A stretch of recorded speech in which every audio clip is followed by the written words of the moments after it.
Singly reinforced beam का एक simple सा क्वेश्चन है, लिमिट स्टेट मेथड से हम लोग इसको करते हैं। Determine the depth of neutral axis of a beam 250 mm into 400 mm, ये इफेक्टिव डायमेंशन दिया हुआ है डेप्थ का। Reinforced with 3 bars of 20 mm diameter, also check the type of section, use M20 concrete and Fe 415। ये grade of concrete और grade of steel दिया हुआ है। बस एनालाइज करके आपको बताना है कि किस तरह का ये बीम है, ये अंडर रेनफोर्स्ड है, ओवर रेनफोर्स्ड है या फिर बैलेंस्ड बीम है, और depth of actual neutral axis ये निकालना है। ठीक है, जब भी आप एनालाइज करेंगे तो वैसे भी आपको depth of actual neutral axis और क्रिटिकल न्यूट्रल एक्सिस दोनों निकाल के ही कंपैरिजन करके ये पता चल पाएगा कि सेक्शन किस तरह का है। तो इसका हम लोग सॉल्यूशन करते हैं।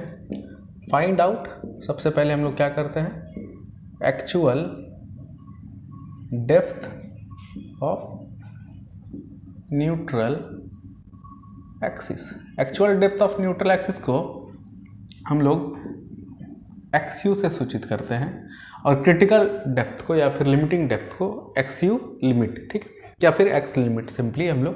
तो XU कैसे पता चलेगा, actual depth of neutral axis, force of tension, force of compression equals to force of tension, ultimate force of compression equals to ultimate force of tension. Force of compression 0.36 FCK into B into XU। ये जो है ये average stress है, इतना सा जो term है 0.36 FCK ये एवरेज स्ट्रेस है। जो पी शेप का जो स्ट्रेस का डायग्राम था कंक्रीट में, उसका एवरेज स्ट्रेस है 0.36 FCK। और एरिया किसका, जो कंप्रेशन जोन में कंक्रीट है उसका एरिया, यानी कि B, और कितने न्यूट्रल एक्सिस का डेप्थ यानी कि XU, ये फाइंड आउट करना है।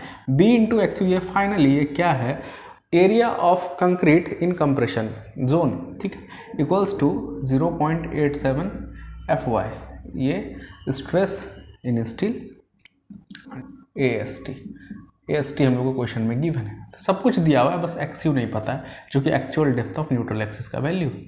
वो XU कैसे पता चलेगा, 0.87 FY into AST divided by 0.36 FCK into B, ठीक है। AST को हम लोग को निकाल लेना चाहिए अलग से। AST कैसे निकलेगा, गिवन है क्वेश्चन में 3 bars of 20 mm dia, 3 bars of 20 π/4 into 20 का स्क्वायर। इसको हम लोग सॉल्व करें तो AST पता चल जाएगा।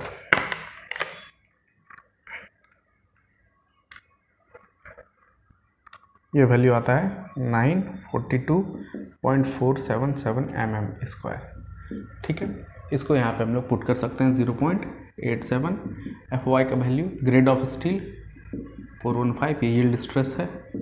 AST 942.477 divided by 0.36 FCK, characteristics compressive strength of concrete 20 है, यहाँ पे 20 पुट करिए। विड्थ ऑफ द सेक्शन 250 दिया हुआ है क्वेश्चन में, उसको रखते हैं, ठीक है। ये mm में निकल के आएगा कि सारा यूनिट जो है स्ट्रेस का भी न्यूटन पर mm स्क्वायर, विड्थ का भी वैल्यू mm में है, तो XU जो निकल के आएगा वो भी mm में होगा। 0.87 into 415 into 942.477 divided by 0.36 into 20 into 250, ये वैल्यू आता है 189 mm रफली, इसको ले सकते हैं, इतना mm आया।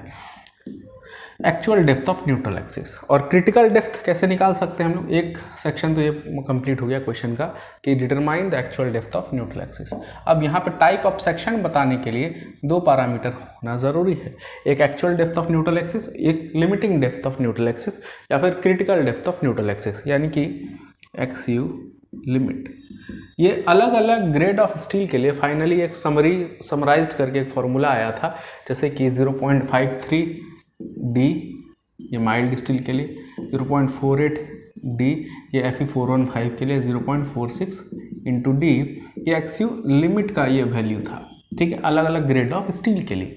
तो हमारे पास जो अभी इस क्वेश्चन में ग्रेड ऑफ स्टील है वो 415 है, तो XU लिमिट जो निकलेगा वो 0.48 इंटू D, 0.48 इंटू D, 0.48, और D का वैल्यू क्वेश्चन में दिया हुआ, इफेक्टिव डेप्थ 400। इफेक्टिव लिखना यहाँ पे छूट गया, इसको आप लोग कंसीडर करिए इफेक्टिव। 0.48 इंटू 400, 192, ठीक है। एक किस तरह का सेक्शन हो गया, देखिए यहाँ पे एक्चुअल एक्स यू जो है वो छोटा हो गया किसे, limiting depth of neutral axis से। ये बड़ा है, ये छोटा है, किस तरह का सेक्शन है, actual x you is less than x you limit, section is under reinforced. अगर एक्चुअल एक्स यू जो है वो बड़ा हो जाता critical depth of neutral axis या फिर limiting depth of neutral axis से, तो सेक्शन ओवर रेनफोर्स्ड, दोनों बराबर होता तो बैलेंस्ड। अगर छोटा हो गया x you actual limiting depth of x you से, तो सेक्शन इज अंडर रेनफोर्स्ड। एक और क्वेश्चन हम लोग करते हैं, क्वेश्चन कुछ इस तरह से है, determine the moment of resistance of a beam of dimension 250 into 350, the area of steel consist of 3 bars of 12 mm diameter placed at A distance of 40 mm from the bottom of the beam. यानी कि ये जो dimension दिया हुआ है ये overall dimension, जब तक इफेक्टिव लिखा ना रहे तो आपको डायमेंशन जो मानना है वो कैसा मानना है, ओवरऑल डायमेंशन मानना है, ठीक है। द एरिया ऑफ स्टील जो है वो नीचे से 100 फीट से कितने ऊपर है, 40 mm ऊपर प्लेस्ड है from the bottom of the beam, यानी कि 100 feet of the beam.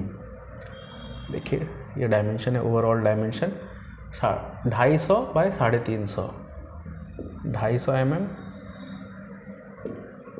Bye 350 mm, ये ओवरऑल डायमेंशन है, ठीक। ये 100 फीट है, बीम का 100 फीट यानी नीचे वाला पोर्शन, यहाँ से 40 mm ऊपर है रेनफोर्समेंट जो प्लेस्ड है, सेंटर ऑफ द रेनफोर्स, ये सेंटर ऑफ द रेनफोर्समेंट जो है नीचे से कितने दूरी पे है, 40 mm, ठीक है। यानी अब जो इफेक्टिव डेप्थ है, जो हम लोग को हर एक कैलकुलेशन में ज़रूरत पड़ता है, इफेक्टिव डेप्थ वो कितना बचा, 350 माइनस 40 यानी कि 310 mm ये इफेक्टिव डेप्थ ये निकल के आया, ठीक। और नंबर ऑफ रेनफोर्समेंट जो है वो 3 है, 3 बार्स ऑफ 12 mm डायमीटर, ये जो है एरिया ऑफ स्टील आप सिंपली निकाल सकते हैं, 3 बार्स है ऑफ 12 mm डायमीटर, यानी कि AST आप निकाल के रख ले, 3 इंटू पाई बाई 4 12 का स्क्वायर,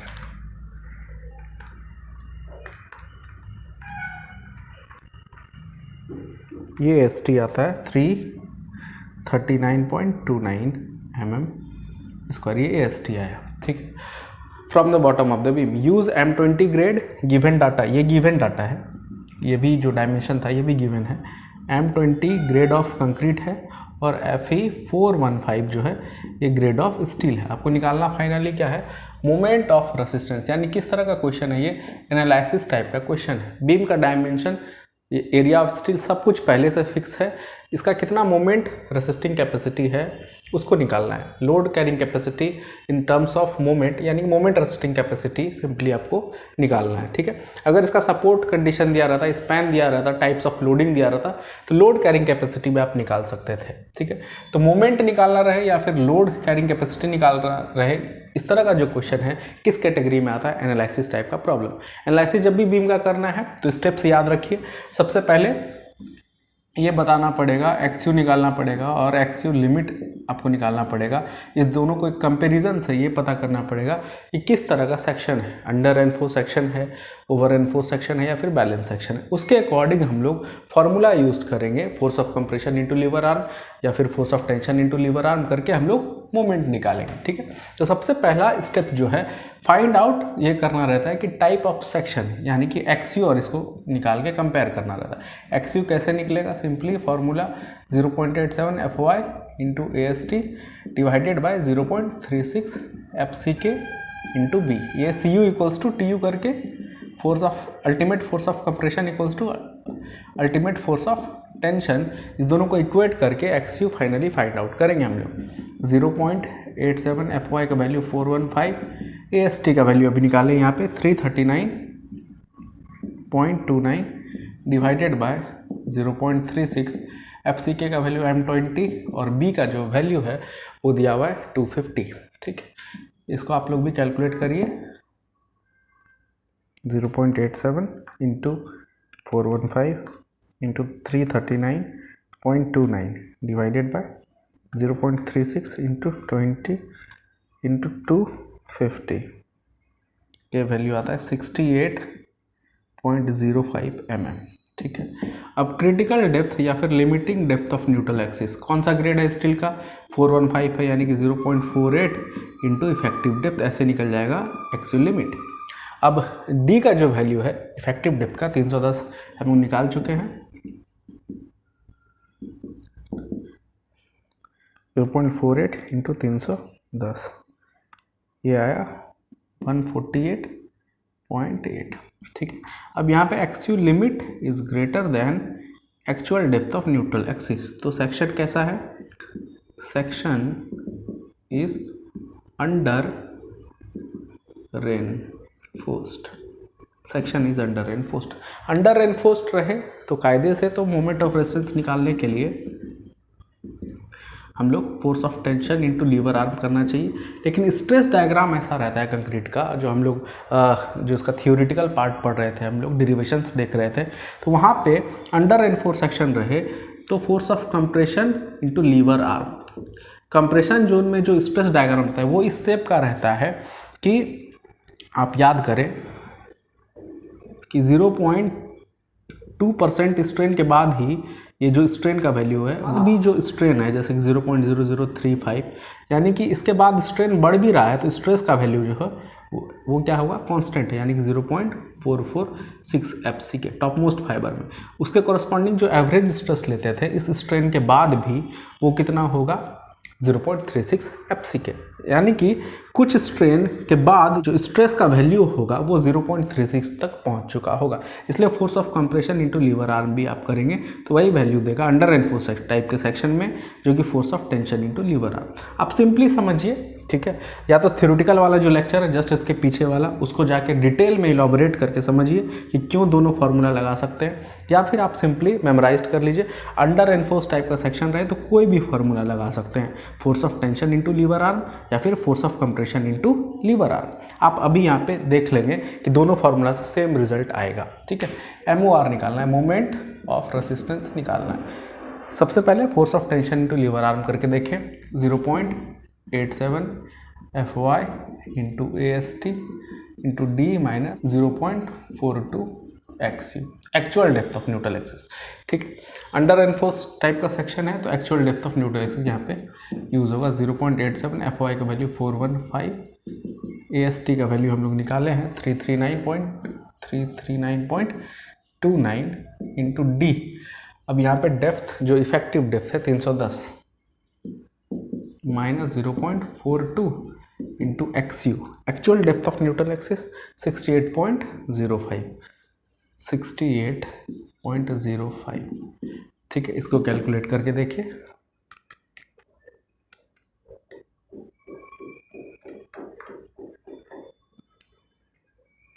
ये वैल्यू आता है 34474011.69 न्यूटन mm में। किलो न्यूटन मीटर में बदला हो तो इसको लिख सकते हैं 34.47 किलो न्यूटन मीटर। ठीक है, अब MOR जो है वो जैसे कि हम लोग यहाँ पे निकाले force of tension into lever arm. अब लीवर आर्म जो है वो D माइनस 0.42 XU, इसके पीछे भी डेरिवेशन था, लॉजिक था, इसको आप लोग देखिए समझिए पिछले लेक्चर से। अब सेम मोमेंट ऑफ रेजिस्टेंस को ultimate force of compression into lever arm से भी हम लोग कैलकुलेट कर सकते हैं। देखिए सेम रिजल्ट आएगा, 0.36 FC के B into XU D minus 0.42 XU, 0.36 FC के का वैल्यू 20, B का वैल्यू 250 इंटू XU का वैल्यू 68.05 इंटू D का value effective depth 310 minus 0.42 into 68.05, 0.36 into 20 into 250 into 68.05 into 310 minus 0.42 into 68.05। इसे देखिए जो आता है वैल्यू 34471013.31, इसको हम लोग ये न्यूटन mm में आया। ठीक है, अगर किलो न्यूटन मीटर में बदलना चाहें तो इसको भी हम लोग लिख सकते हैं 34.47 kilo newton metre, same answer आए। यानी कि ये निष्कर्ष निकलता है कि अगर अंडर रेनफोर्स सेक्शन रहे तो कोई भी फॉर्मूला आप यूज़ कर सकते हैं, force of tension into lever arm या फिर force of compression into lever arm. एक और क्वेश्चन हम लोग करते हैं, question determine the moment of resistance, ये भी एनालिसिस टाइप का ही क्वेश्चन है, of the beam having dimension as 300 into 550 mm। Effective ये डायमेंशन दिया हुआ है, विड्थ और डेप्थ भी जो है ये इफेक्टिव डेप्थ है 550 mm का। The beam is reinforced with, यहाँ पे एरिया ऑफ स्टील डायरेक्टली दिया हुआ है, नंबर और डाया के टर्म में नहीं है, डायरेक्टली एरिया ऑफ स्टील ये क्वेश्चन का ही पार्ट है, 1963 mm² of steel in tension zone. ठीक है, use M20 concrete Fe415 steel, also comment on the design of the beam. ये सेक्शन आपको पहले बताना है कि कितना मोमेंट ऑफ रेजिस्टेंस आएगा, उसके बाद कमेंट भी करना है सेक्शन के बारे में। ठीक है, इसको हम लोग देखते हैं। क्वेश्चन का सबसे पहले एनालिसिस टाइप का क्वेश्चन है, तो आपको क्या करना पड़ेगा, ये टाइप ऑफ द सेक्शन किस तरह का है, अंडर है कि ओवर है कि बैलेंस्ड है, वो बताना पड़ेगा। इस क्रम में सबसे पहले actual depth of neutral axis निकालिए, उसके बाद critical depth of neutral axis निकालिए, दोनों को कंपेयर करिए और पता करिए कि किस तरह का सेक्शन है। Actual depth of neutral axis कैसे निकलेगा, 0.87 FY। ये सब फॉर्मूला जो है ये माउथ टिप पे आप लोग मेमोराइज करिए। ठीक है, 0.36 FCK इंटू बी, क्योंकि आगे आने वाले जितने भी अब यूनिट होंगे सब में ये बार बार बताना ना पड़े कि ये कहाँ से आया है। ये फोर्स ऑफ कंप्रेशन इक्वेट किए हैं फोर्स ऑफ टेंशन से, तो ये फॉर्मूला आया है। ठीक है, 0.87 FY का वैल्यू जो है वो कौन सा ग्रेड ऑफ स्टील है, 415। एरिया ऑफ स्टील दिया हुआ है 1963 divided by 0.36 FCK। Grade of concrete जो है M20 है, उसके बाद विड्थ का वैल्यू 300 mm।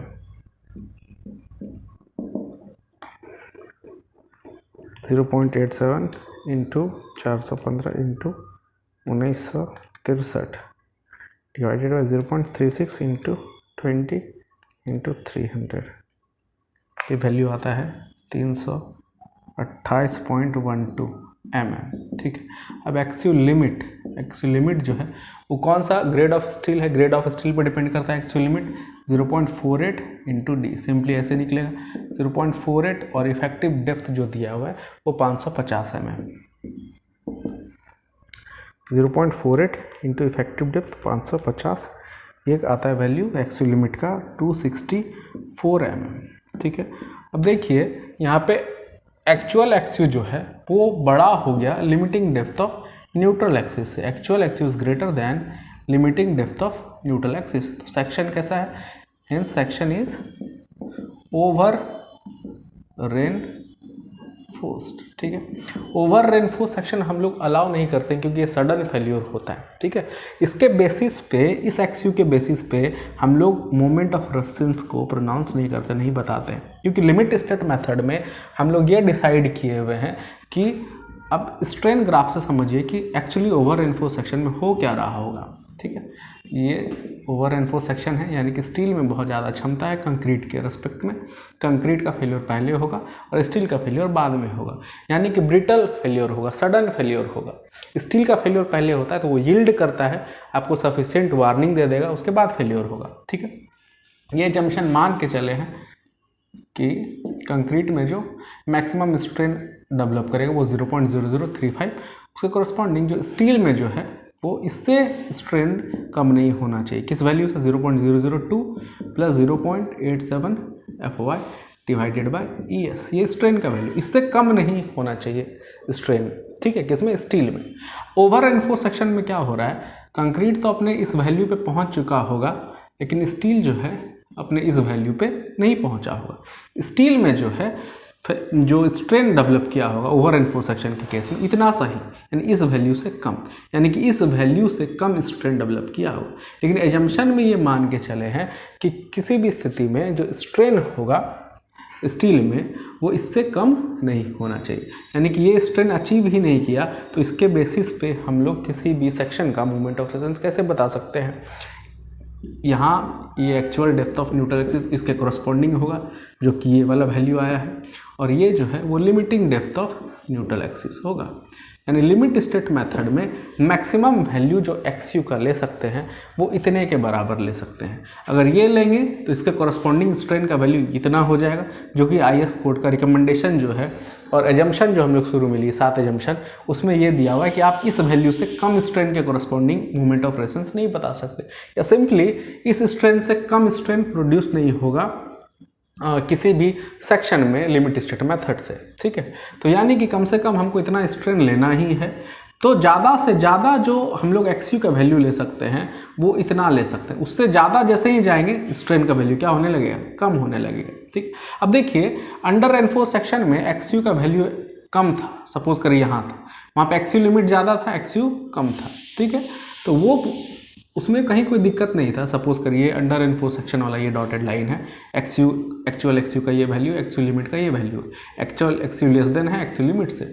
उस केस में मेरा जो ये एजम्पशन है उसको सेटिस्फाई कर रहा है। किसी भी केस में कम से कम हमको इतना स्ट्रेन का वैल्यू लेना ही लेना है। ठीक है, तो इतना स्ट्रेन का वैल्यू वहाँ पे पहुँच रहा था। और स्टील में, कंक्रीट में जो है वो मैक्सिमम लिमिट जो है वो स्ट्रेन का 0.0035 है। इससे कम भी होता है तो कोई दिक्कत नहीं, वो मैक्सिमम वैल्यू है। लेकिन स्टील के केस में ये मिनिमम वैल्यू, इससे कम हमको नहीं ले सकते हैं। यानी कि अंडर रेनफोर्स सेक्शन में actual depth of neutral axis छोटा भी रहे XU लिमिट से तो उसके कॉरस्पॉन्डिंग हम लोग MOR बता सकते हैं, कैलकुलेट कर सकते हैं। लेकिन ओवर रेनफोर्स सेक्शन में XU का वैल्यू ज़्यादा होने लगे XU लिमिट से तो इसको हम लोग ले नहीं सकते हैं। यानी कि मैक्सिमम जो वैल्यू XU का लेना है वो XU लिमिट तक ही लेना है, इसीलिए इसका नाम भी पड़ा लिमिट स्टेट मेथड। XU का वैल्यू हम लोग क्या कर दिए, लिमिट कर दिए। MOR का वैल्यू भी कॉरस्पॉन्डिंग क्या कर दिए, लिमिट कर दिए। इस केस में जब XU बड़ा होने लगे XU लिमिट से, take XU equals to XU limit, क्योंकि इस वैल्यू से ज़्यादा हम लोग नहीं ले सकते। लिमिटिंग के बेसिस पे ही, XU लिमिट पे ही सारा कैलकुलेशन होगा। ठीक है, अब MOR निकालना है हम लोग को। कौन सा सेक्शन है, ओवर रेनफोर्स सेक्शन है। पहले फेल्योर किसका होगा, कंक्रीट का फेल्योर होगा। तो इसमें जो फॉर्मूला यूज़ करेंगे स्ट्रिक्टली है कि force of compression into lever arm, सिर्फ यही फॉर्मूला यूज़ करना है। Force of tension into lever arm करेंगे तो आपका यहाँ पे वो आंसर नहीं आएगा, क्योंकि उस फॉर्मूला से कहीं ना कहीं हम लोग जो मोमेंट ऑफ रेजिस्टेंस है वो ज़्यादा बता देंगे एक्चुअली जितना बर्दाश्त करेगा। ठीक है, तो force of compression into lever arm 0.36 FCK B into XU। अब कौन सा XU, अब यहाँ पे हम बोल चुके हैं पहले ही कि ओवर रेनफोर्स सेक्शन के केस में एक्चुअल XU जो है वो लिमिटिंग के बराबर ही लेना है, इससे ज़्यादा हम लोग नहीं ले सकते। यानी कि XU लिमिट, चूँकि XU एक्चुअल का वैल्यू बड़ा हो गया XU लिमिटिंग से, तो बड़ा वाला वैल्यू हम लोग नहीं ले सकते हैं। ज़्यादा से ज़्यादा XU लिमिट तक ही हम लोग जा सकते हैं। ठीक है, तो XU लिमिट यहाँ पे यूज़ किए इंटू D माइनस 0.42 इंटू यहाँ भी अगेन फिर से XU लिमिट। इसके बेसिस पे हम लोग MOR कैलकुलेट करेंगे। MOR बोलिए या फिर MOR लिमिट बोलिए, क्योंकि ये जो मोमेंट ऑफ रेजिस्टेंस है अब ये लिमिटिंग हो गया। इससे ज़्यादा जो है ये singly reinforced beam limit state method से मोमेंट नहीं ले सकता है, वो लिमिटिंग मोमेंट रेजिस्टेंस इस सेक्शन। इससे ज़्यादा आपको मोमेंट चाहिए तो सेक्शन को रीडिज़ाइन करिए, ग्रेड बढ़ाइए, चाहे कुछ भी अल्टरेशन करिए। लेकिन इस पर्टिकुलर केस के लिए जहाँ पे B इतना है, D इतना है और जो एरिया ये ग्रेड ऑफ कंक्रीट ये है, ग्रेड ऑफ स्टील ये है, एरिया ऑफ स्टील ये है, तो मैक्सिमम जो मोमेंट लेगा ओवर रेनफोर्स सेक्शन अगर हो गया है तो लिमिटिंग के बराबर, MOR लिमिट के बराबर, जो कि इस फॉर्मूला से हम लोग कैलकुलेट करने जा रहे हैं। 0.36 FCK का वैल्यू 20, B का value 300 into actual limit. Actual limit हम लोग निकाले 264 D इफेक्टिव डेप्थ 550 ये क्वेश्चन में दिया हुआ था, माइनस 0.42 इंटू XU लिमिट, और XU लिमिट का वैल्यू कितना लिए हैं 264। ये जो वैल्यू आया तो इसको हम लोग कैलकुलेट करते हैं 0.36 into FCK 20 into 300 into 264 into 550 minus 0.42 into 264। ये वैल्यू आता है 250403788.8 न्यूटन mm में। ठीक है, किलो न्यूटन मीटर अगर मैं बात करें 250.40 किलो न्यूटन मीटर। ये इतना moment of limiting moment of resistance है। चूँकि सेक्शन ओवर रेनफोर्स था तो मोमेंट ऑफ रेजिस्टेंस जो होगा वो लिमिटिंग इक्वल हम लोग लेंगे लिमिटिंग मोमेंट ऑफ रेफरेंस के बराबर, उससे ज़्यादा अलाउ नहीं कर सकते। XU को चूँकि हम लोग अलाउ नहीं किए इससे ज़्यादा, तो MU actual moment of reference को भी हम लोग अलाउ नहीं करेंगे इससे ज़्यादा। तो इस केस में, ओवर एनफोर्स्ड के केस में, एक्चुअल जो MOR होगा वो MU लिमिट के बराबर ही हो जाएगा। अब देखिए यहाँ पे सेक्शन के बारे में कुछ कमेंट भी करना था। अब चूँकि हम लोग सेक्शन को बदल तो नहीं सकते हैं, कोई इंजीनियर बना के गया है, ये सेक्शन बता के गया है इतना area of steel, grade of concrete, grade of steel, तो ये सेक्शन अच्छा है या ख़राब है इसके बारे में हम लोग कमेंट कर सकते हैं। एनालिसिस टाइप के प्रॉब्लम में डायग्नोज करते हैं किसी भी सेक्शन को, उसके बारे में हम लोग एग्जामिन करते हैं कि सेक्शन कितना मोमेंट ले सकता है और सेक्शन किस तरह का, ये अच्छा है या ख़राब है। तो आप कमेंट में लिखिए कि हम लोग ये एडवाइस करते हैं किसी को भी कि section is over reinforce section जो अच्छा नहीं होता है, क्योंकि इसमें जो फेल्योर होगा वो सडन फेल्योर होगा।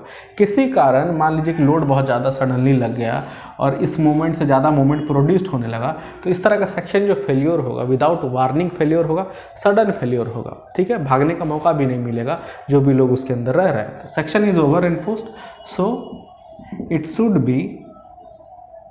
बी रीडिज़ाइन, ठीक है, क्योंकि सेक्शन इज ओवर एनफोर्स्ड है इसलिए इसको रीडिज़ाइन करना चाहिए, इसका डायमेंशन या एरिया ऑफ स्टील को अल्टरेशन करना चाहिए और अंडर एनफोर्स्ड सेक्शन बना के लाना चाहिए। अब आपको यहाँ पे बनाना नहीं है, बस ये कमेंट करके छोड़ देना। जो भी इंजीनियर बना के गया होगा वो सेक्शन, वो कितना मोमेंट लेगा, वो किस तरह का सेक्शन है, इसके बारे में कमेंट करके, एनालिसिस का मतलब ही यही होता है, डायग्नोज करना, बस एग्जामिन करना है आपको।